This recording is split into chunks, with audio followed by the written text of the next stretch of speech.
Sports, Elizabeth. Not be the last time Casey Anthony has to go to court. She's already been subpoenaed for a civil lawsuit, and she could face other legal proceedings as well. Channel 4's Ashley Townsend joins us live, and she's talked with some local lawyers about it. Ashley? Good evening, Mary. Today we sat down with criminal as well as civil attorneys who explained that this legal process for Casey Anthony may not be over. When the verdict dropped on Tuesday, so too did many jaws across the country. Thursday morning, Judge Belvin Perry delivered the sentence, 4 years behind bars. But because of time served, she goes free next week. The question on many minds, what next?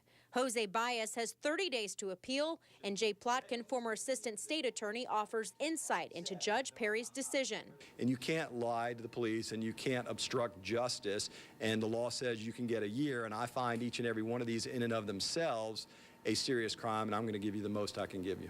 Janet Johnson, a local criminal defense attorney, questions Anthony's ability to pay for appellate counsel. He hasn't been hired for that, and she may not have any money to pay him, so it might be a public defender that ends up doing that job if it happens. John Phillips, who operates his own law firm here in Jacksonville, says Anthony will likely not be able to leave the state of Florida as a part of her pending probation, but says that's something that she can work out individually with the judge.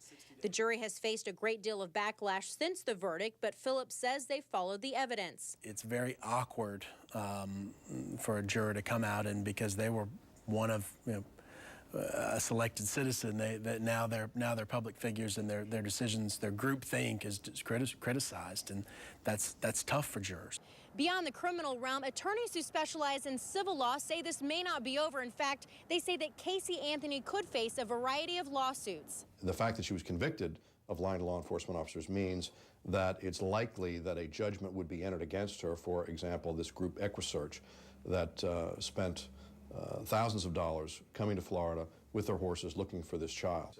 And there's another civil suit in the works. And this nanny, I understand, who was, I believe, falsely accused of abducting the child, has a potential civil case against her for defamation.